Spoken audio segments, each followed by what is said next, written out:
안녕하십니까. 불교 생각입니다. 그동안 제가 좀 많이 바빴고요.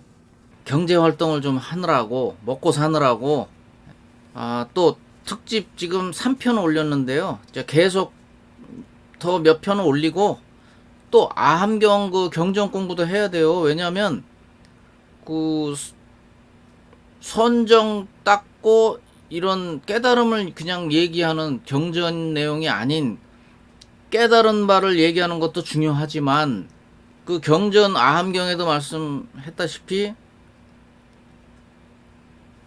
이 교리라고 하는 거는 한 종교의 불교로 말하면 부처님의 말씀이잖아요. 그죠? 말씀이고 깨달음을 얘기하는 그 선정 삼매에 관한 얘기는 또 부처님의 마음입니다. 예. 그래서 줄여서 교선이라고 그러죠. 교와 선이 마차의 한 바퀴처럼, 마차 보면 바퀴가 왜 두 개잖아요. 두 개. 그러니까 양쪽에 교리와 선정이 같이 이렇게 똑같이 가야 되는 거예요. 그러니까 어느 한쪽에 치우쳐서 있으면 안 되거든요.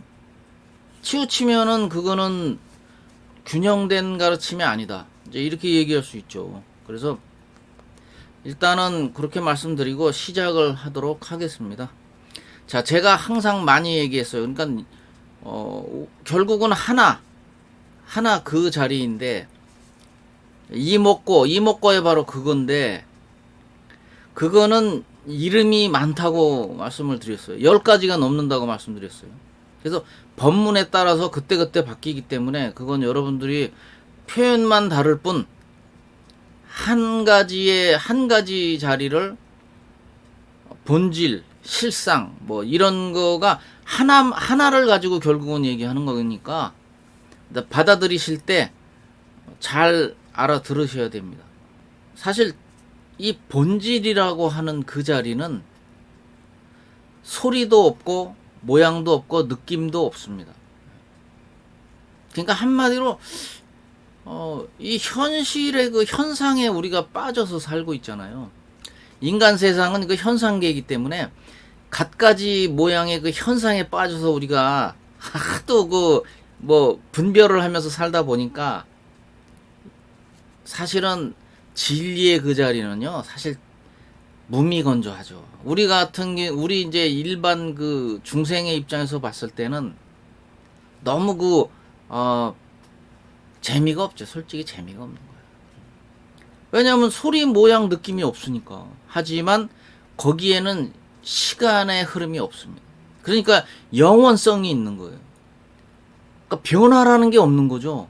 그러니까 시간과 공간이 아예 존재하지 않기 때문에 그런 차원이 아니잖아요. 그래서 우리가 그걸 잘 보셔야 돼요. 그러니까 우리가 살고 있는 이 현상계하고 절대계하고는 다른 거예요. 분명히 다른 겁니다. 차원 자체가 다르기 때문에 이 현상계에서 절대계를 보려고 그러면 안 돼요. 여러 번 얘기했어요. 지난 시간에. 현상계에서 진리 절대계를 찾는다? 이 상대 세계에서 절대계로 들어간다? 거의 불가능합니다.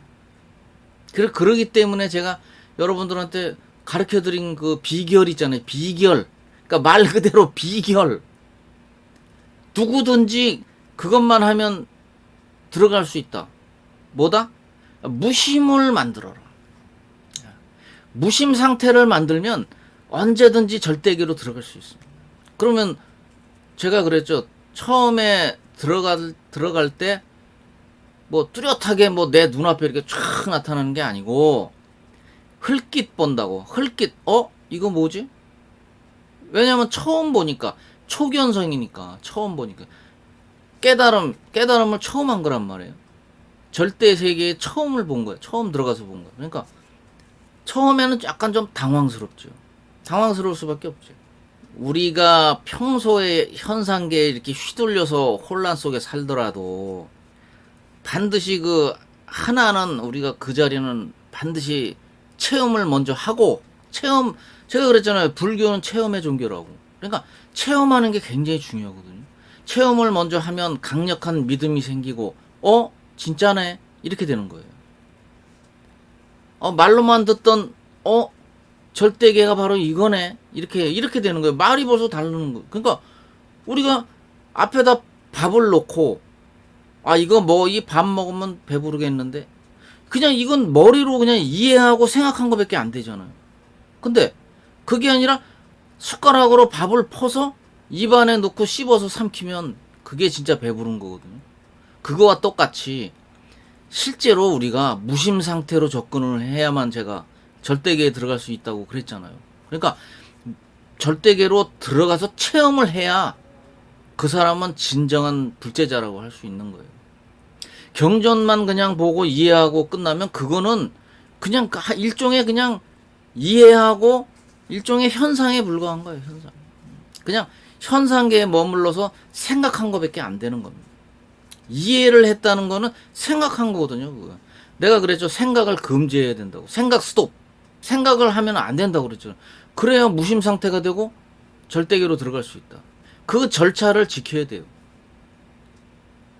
그렇지 않고 무슨 진짜 구름 잡는 식으로 무슨 절대계가 막연하게 이 상상을 해가지고 막연하게 어떻게 될 것 같이 그렇게 생각하면 안 되죠. 그거는 그거로서 그냥 끝나는 거예요. 그거는 거기까지밖에 수준이 안 되는 거예요. 깨달음을 얻으려면은 절대계로 들어가야죠. 들어가서 체험하고 밖으로 나와서 현상계 인간 세상으로 나와서 내가 그랬잖아요. 몸이 있기 때문에 거기 머물 수가 없다고. 튕겨져 나와요. 자동으로 튕겨 나온다니까.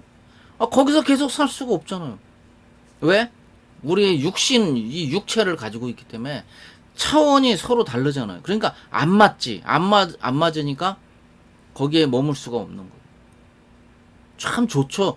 고요하고 평화롭고 평상적이고 아주 좋죠. 시간과 공간이 없는 세상이니까.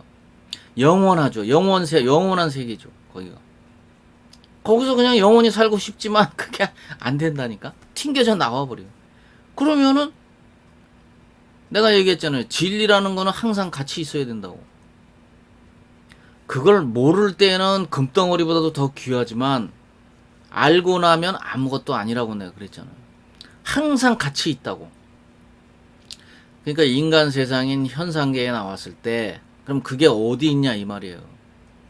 그거는 여기 있잖아. 여기 이렇게 항상 우리와 함께 하고 있다고. 함께. 그거를 우리가 자각을 못해서 모르고 여태까지 살고 있었던 거지.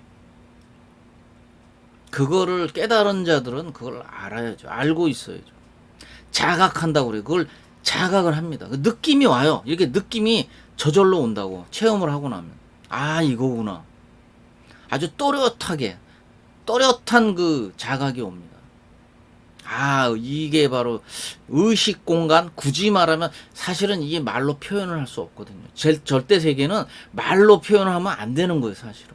근데 할 수 없이 여러분들 같은 이런 초보자들이나 새로 불교를 처음 접하는 분들을 위해서는 할 수 없이 말을 할 수밖에 없잖아요, 내가. 말을 안 하고 어떻게 가르쳐줘요? 침묵 그냥 입 다물고 가만히 있을까요, 이렇게? 초견성을 빨리 해야 되는데, 처음 접하는 분들이 어떻게 알겠어요? 그러니까는 할 수 없이 이렇게 표현을 이제 할 수밖에 없는 거죠. 그러니까 부처님도 45년 동안을 설법을 하셨지만 나중에 뭐라고 그러셨어요? 나는 한마디도 한 적이 없다 그러잖아요. 그렇게 얘기하시잖아요. 수 없는 제자를 만들어냈지만 나는 한마디도 한 적이 없다. 그게 바로 그 뜻이거든요. 원래 절대에게는 말로 표현하면 안 되는 거예요. 그래서 우리가 평소에 생활하면서 본질의 밖으로 나갔던 그 정신을 잠깐 우리가 이제 현실 세계 생계 활동을 하다 보면 이제 그 현상에 또 휘둘려서 이렇게 살 수밖에 없거든요. 살다가도 얼른 제자리로 이렇게 돌아오는 그런 자각이 항상 필요합니다. 그래서 이상 세계를 추구하는 것이 아니라 무심 상태를 유지해서 본질 실상 자리를 우리가 만나야 되겠다는 것을 분명히 말씀드렸고, 그 다음에 이제 우리가 그 같은 소리를 자꾸 하는데 생각은 하면 안 된다고 그랬죠. 내가 생각을 하면 절대계를 만날 수 없다고 그랬어요, 제가. 그래서 그 숭산 큰 스님, 숭산 큰 스님 그 방법대로 나는 이름도 몰라, 여기가 어딘지도 몰라, 나이도 몰라, 그거를 되뇌면서 그 호흡 관법, 우리 부처님이 썼던, 석가세존이 썼던 그 호흡 관법을 쓰면서 그 두 가지를 같이 플러스를 해서 하다 보면 어느샌가 절대계에 들어가 있는 자신을 발견하게 될 겁니다. 그래서 오직 생각이 아닌 그 몰라 상태를 그대로 유지해서 조용히 가라앉힌 마음을 유지하다 보면 이제 무심 상태가 되기 때문에 텅 비었으나 이제 고요한 장면을 만나게 됩니다. 그래서 그거를 진공묘유라고 옛날 조사선사께서 많이 표현을 했죠. 항상 있는 자리여야만 진리라고 할 수 있어요. 그리고 시만이, 그거를 무심 상태가 된다는 거는 시만이 열리는 거거든요.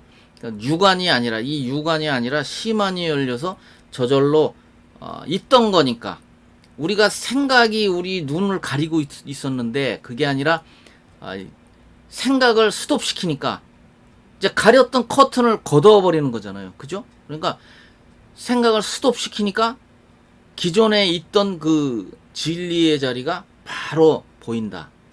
근데 확고하게 보이는 게 아니라 일별한다. 흘낏 보인다. 알았죠? 예. 그게 초견성의 상황을 지금 계속 말씀드리고 있는 거예요. 그래서 화두니 뭐니 이제 이거는 일단 체험을 한 다음에, 그 다음에 알게 되면 더 쉬워요. 엄청 쉽죠.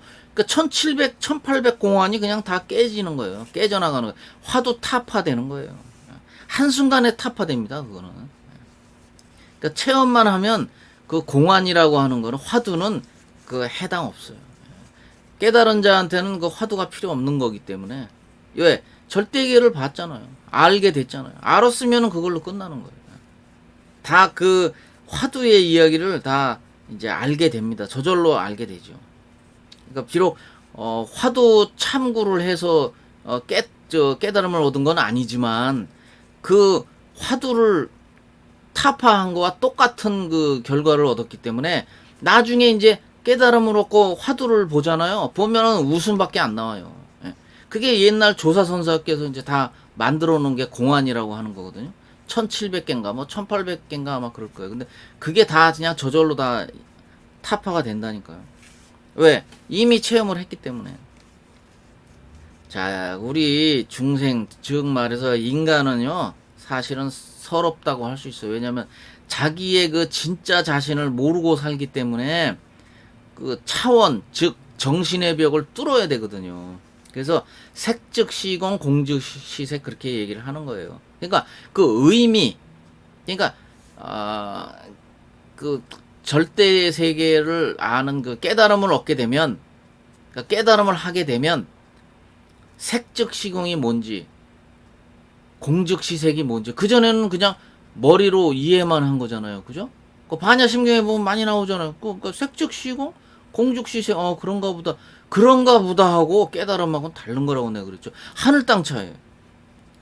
그러니까 천지현격이라는 건 뭐죠? 하늘과 땅 차이다. 예. 그러니까 머리로 생각하고 이해하는 거, 문자를 보고 이해하는 거하고 깨달음을 얻는 거하고는 하늘 땅 차이다. 그거를 사자성어로 딱 얘기해서 천지현격이다. 이렇게 얘기를 하셨다고. 옛날 조사선사께서. 그러니까 나중에 이제 깨달음을 얻으시고 보면 다 이해가 가고요. 다 풀립니다. 그 얘기가 다 풀립니다. 자, 그리고 이제 일반적인 또 얘기인데, 지긋지긋한 인생은 바로 우리가 왜 그렇게 고민이 많고, 그 부처님도 그랬고, 예수님도 그랬고, 공자님도 그랬고, 모든 세계 성인들이 다 그랬어요. 인생, 제자들이 묻거든요. 인생이 뭡니까? 그러니까 고다. 괴로울 고자를 짤막하게 얘기를 한단 말이에요. 인생은 괴로움이고 고다. 이렇게 얘기를 한. 우리 부처님이 고라고 그랬잖아요. 삼법인을 얘기 그렇게 했죠. 그러니까 이 왜 인생이 괴롭냐? 그거는 우리가 현상계에 살면서 휘둘리면서 살기 때문에 그런 거예요. 현상에. 생각 감정에 이게 휘둘려서 살기 때문에 그런 거예요. 그래서 괴로운 거예요. 깨달음을 얻고 진리 절대계를 알면요, 이제 그때부터는 자유로운 인생이 시작되는 거예요. 그거는 깨달아 본 사람만이 알아요. 제가 여기서 암만 얘기해도 그냥 머리로 생각하고 이해하고 그냥 듣는 분들은 몰라요. 그거는 대자유라는 게 무슨 뜻인지, 그거는 이제 깨달음을 얻고 일단 도노 후에 점수 점차적으로 닦아간다. 그 다음에 이제 돈수로 넘어가죠. 최종 그 도착지는 돈수예요, 돈수. 그러니까 돈수 이렇게 되는 거예요. 그 성철 스님이 툭하면 그 말씀 잘하시는 거 있잖아요. 돈수로 이제 결국은 귀결이 된다. 그리고 처음에 도노를 하게 되면 지혜의 눈이 열리고, 그다음 점수를 거쳐서 돈수가 되면 법안이라고 그러죠. 법안이 열리고, 점수와 돈수가 완전히 익어서 오랫동안 이 세월이 가게 되면 그 보림이라고도 하죠. 그게 완전히 완성 단계가 되면 그때는 무오무수. 그러니까 팔정도를 우리가 최종적으로 내 몸에 완전히 익혀서 자유자재로 우리가 생활하는 데 쓴다. 그 정도 수준이 되면 이제 바로 부처의 눈 해가지고 불안을 얻는다. 이렇게 되는 거예요. 최종 목적지는 불안이죠, 불안. 그러니까 부처님의 눈을 얻는 것이 최종 목표로 할 수 있겠죠. 굳이 말하자면 그렇다는 거예요. 굳이 이제 단계를 말하자면 그렇다는 거죠. 지긋지긋한 이 인생은 생각 감정에 휘둘려서 그렇기 때문에 절대계를 알면 해탈해서 열반세계로 들어간다. 한 인간을 고통에서 건져내는 아주 빠르고 정확한 길입니다. 아셨죠? 자, 본질을 아는데 필요한 마음은 일단 깨달음을 얻게 되면 아주 그 독실한 그 신심이 생기고, 그리고 화두 참고할 때는 의심과 분심, 내가 꼭 깨달음을 얻고 싶다는 일종의 그 치구심이라고 그래요. 그 치구심. 근데 그 치구심을 갖고서 선정을 하면 안 됩니다. 그거는 내가 그랬죠. 이상세계를 설정하고 접근하면 안 된다고. 그럼 무심 상태가 될 수가 없어요. 그렇기 때문에.